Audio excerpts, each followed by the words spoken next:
This week is National Infertility Awareness Week. It was a week created to empower and change the conversation around infertility. And a local woman is doing just that, creating a space for families to find support and share their stories. Abbe Feder is the founder of Incircle Fertility and the host of the Fertility Chick podcast. She joins us now. Welcome. Thank you for having me. We were just talking about this. So it's a week to kind of raise awareness, help people find support, but maybe 5 years ago, no one was really public about this or having this conversation or knowing that there was support out there. That's exactly right. The thing about infertility that people don't think about is that it really is a daily grief that you're living with, and we are not meant to handle grief alone. But when you're going through infertility and you don't necessarily think you should be talking about it, it's exactly what you do, is go through the grief alone. And so National Infertility Awareness Week has opened up this conversation so beautifully and provided support for those going through it and informed and educated people who want to support those going through it. And there are so many, you say people are not alone. 1 in 6 couples, One that's the in statistic, 6. is Isn't that struggling with crazy? that. And it's so wonderful what you do because you really put a face on it and you've been open about your own struggles. So quickly, what was your story? Thank you. Yeah. So my husband and I struggled for 6 years to build our family. We went through 4 IUI treatments. That's sort of the gateway treatment. 4 rounds of IVF, 8 transfers. We did emerge on the other side with twins.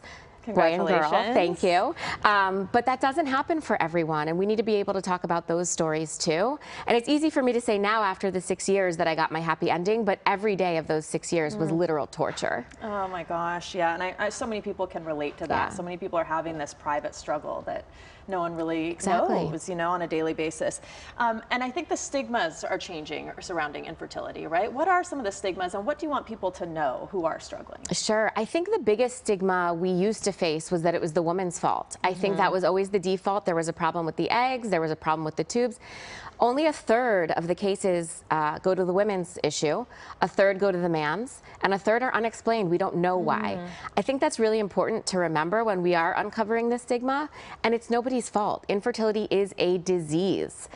We wouldn't blame or shame or think poorly of anyone that had any other disease, so why would we about infertility? Right, and I think the attitudes have changed too when it comes to employers now paying for IVF. That wasn't even an option before, and it's very cost prohibitive for a lot of people. In fact, so many employers, there's some crazy statistic now, I think 40% of employers cover some kind of fertility benefits, which is up from 30% only 4 years ago.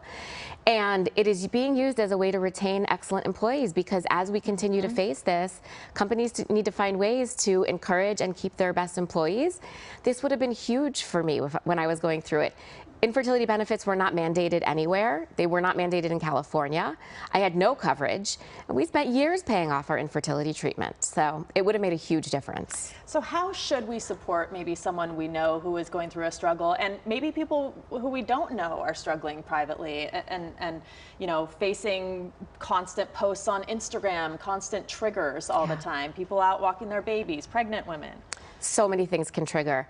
My policy on supporting those going through infertility is always that honesty is the best policy. If you have somebody very close to you going through it and you don't know what to say, just say that you don't know what to say. Say, I don't know how to be here for you, but I want to show up and I want to listen, and I'm going to sit in this with you, whatever that means. That's the uncomfortable thing that we sometimes do as support people. We don't know the best way to show up. Showing up is like 80% of the struggle. Yeah, and I think people think if I say the wrong thing, that's worse than saying nothing at all. Exactly. Right? Or I don't want you to think about it. You probably weren't thinking about it, and if I say something, you will be. Trust me, we're already thinking about it. So by my support person acknowledging that they know I'm thinking about it, I feel seen, I feel heard, and I feel so much less alone. Well, thank you so much for being here. Thank you for sharing your story, and we're so happy for the results you so much. You finally got in the end. Good to see you. And for more information on Abbe and National Infertility Awareness Week, check out our website, kcalnews.com, and click Seen on TV. Jamie.